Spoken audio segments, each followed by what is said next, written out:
The true teacher is the one that shows not only with words, but with example.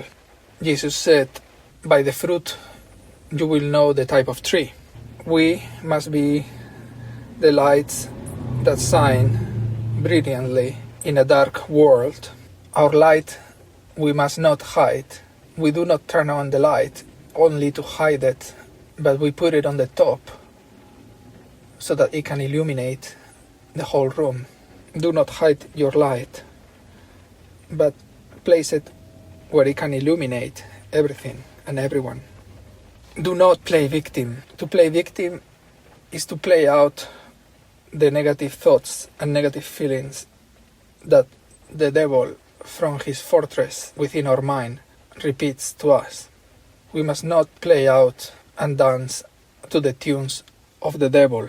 And this reminds me of the Israelites as they were crossing the desert from Egypt after they escaped slavery in their way toward the promised land, where they should have crossed in just 11 days, but it took them 40 years.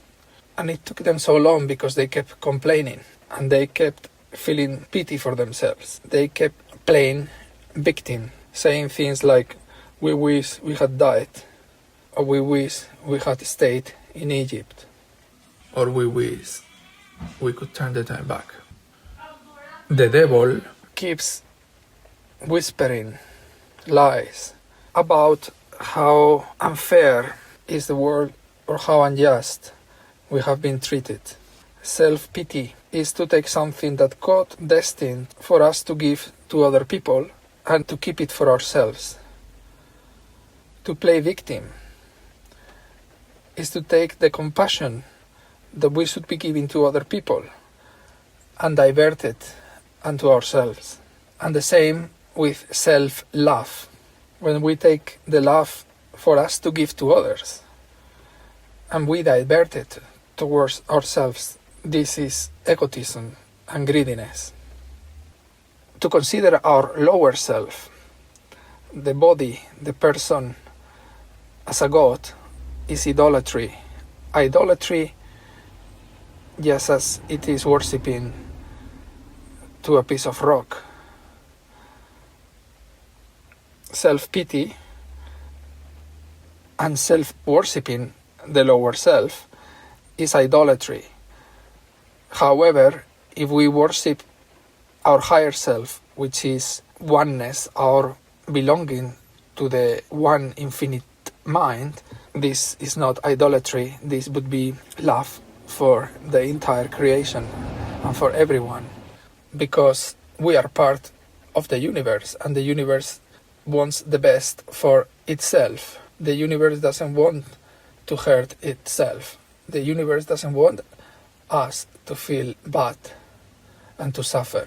However, the universe or infinity needs, unfortunately, to contain evil so that it can be infinite, so that it can exist. That doesn't mean that the universe enjoys having to contain an evil side, but it's absolutely necessary, and it has to cope with it. And we are part of that universe, and we have to learn to cope with it.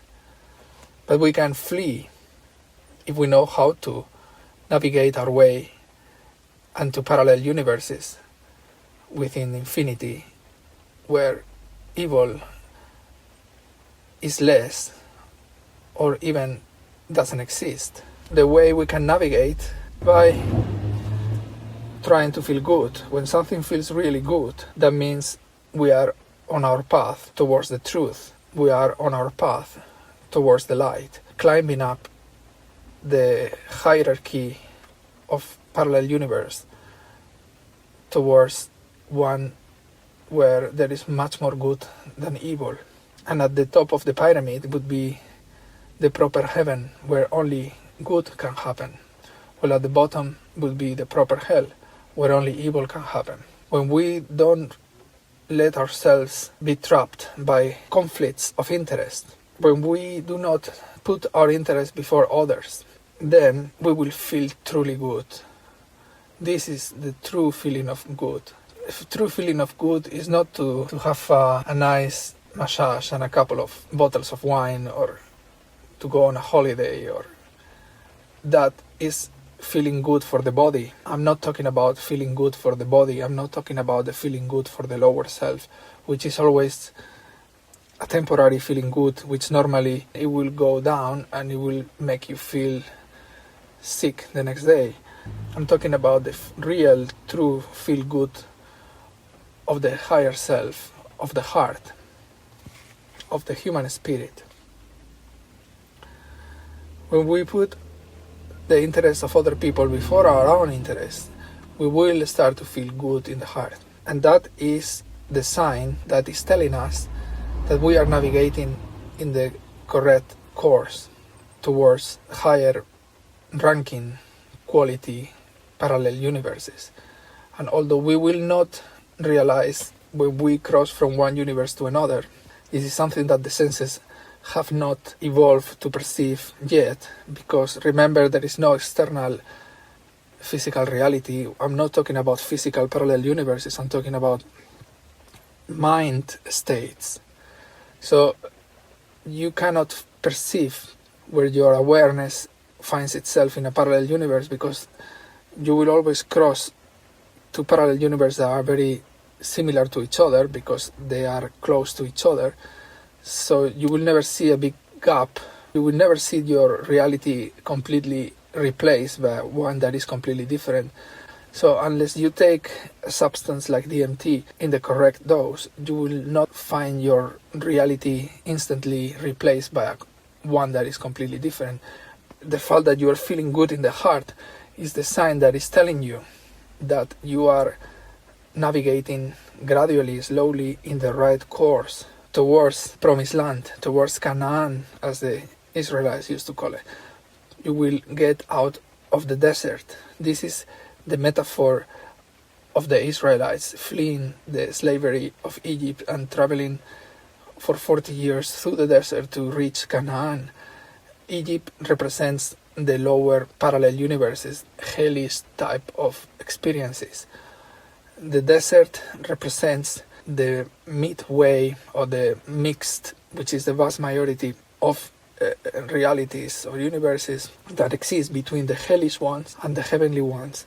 These purgatories in between, they are very vast in number, and if you do not know how to find your way up by placing the interests of other people before your interests, and by stopping listening to the devil, destroy the fortresses that the devil has built within your mind, stop listening to the complaints and the criticisms and the judgments that the devil is always whispering about ourselves and about other people inside our mind. If we can stop that, and even if we cannot stop it, if we can instead switch the focus of our attention from the head down, back, inside the heart, we will no longer hear the cacophony of the devil in our heads. We will no longer be there to be listening to it. We know we are on the right path to exit the desert, to exit the purgatory, on our right path towards the heavenly experiences, when we start to feel good in our heart, when we start to feel good in the higher self. This is how to navigate towards a higher experience. This is how to flee the desert. This is why Moses told the Israelites, if you know how to do it, you can flee this desert within 11 days.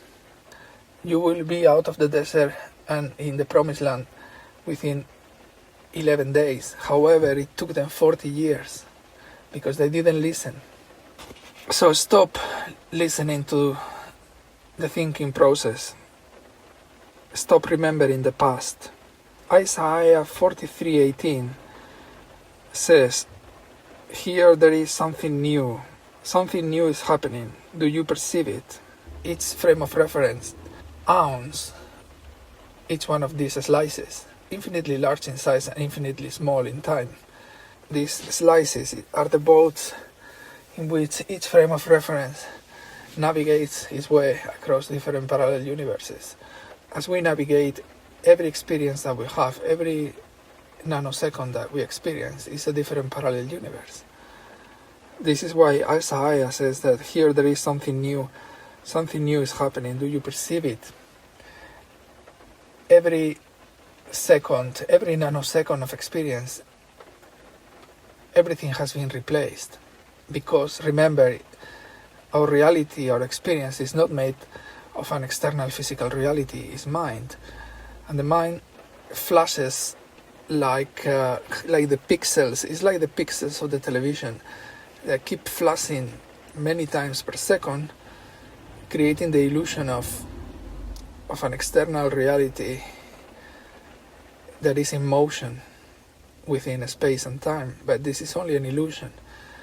Likewise, the mind works by flashing or flickering the experience that we perceive into motion. At every flicker is a different frame, like a frame in a movie. Every flicker, the whole infinity has been replaced. So that means we must not be bound by the past, because the universe keeps refreshing itself every nanosecond. It keeps navigating across the mind through different realities. Each one is replaced at every nanosecond because they are not physical. So don't feel bound by the past.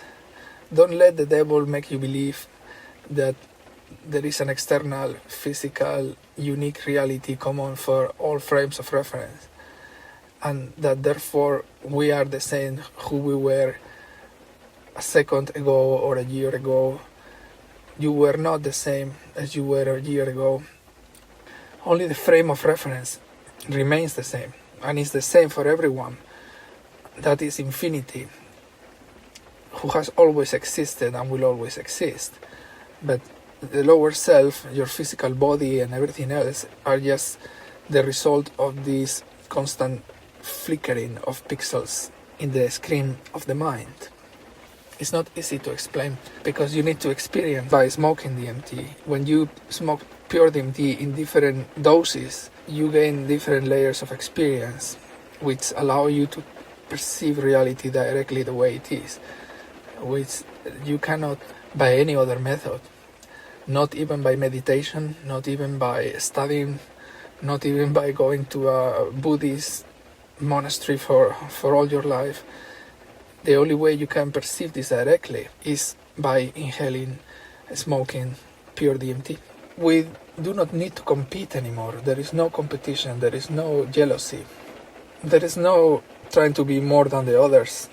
There is no comparisons. This is why Jesus said that the bigger amongst you will make himself as the minor and the leader as the servant, because he who really understands prefers to be the servant, and he who really doesn't understand and believes the world of matter as a reality and competes to achieve more things within this apparently physical reality, this is the one who doesn't want to be the servant. He wants to be the leader in a negative way, leading not in the correct way, leading in a spiral that will take you and all the followers down into lower and lower universes. The first will be last and the last will be first. Love your enemies and pray for those who persecute you, said Jesus. So there is no peace, there is no true peace until you feel truly good in your heart, in your higher self. And this you can only achieve when you stop competing with other people, when you no longer put your interest first. Then competition ends, and then only then the true peace will come to your heart, and the true forgiveness and the true love for other people. Then you realize the feeling of oneness. The reason there is no need to put your interest before other people's interest is because the other people and you are the same person. At the higher level, from the point of view of the higher self, there is only one entity, which is one single mind. So when you see other people in the street, or when you see someone who is trying to compete with you, understand that that person is you at a higher sense, in the true sense, from the frame of reference of light. Everyone and everything is one, and every possible experience already exists simultaneously. Every possible permutation of events coexists simultaneously. And even though we have different frames of reference, every lower self-entity, every physical body is assigned a frame of reference. That doesn't mean that these frames of reference are unique. They are all one single frame of reference, a single mind that has subdivided itself so that it can have many simultaneous experiences at once from different frames of reference, so that his experience can be more rich, so that he can know himself much better. It's a good strategy, but don't forget that we are all one single mind subdividing itself to gain a much richer experience that he could possibly have by remaining a single frame of reference.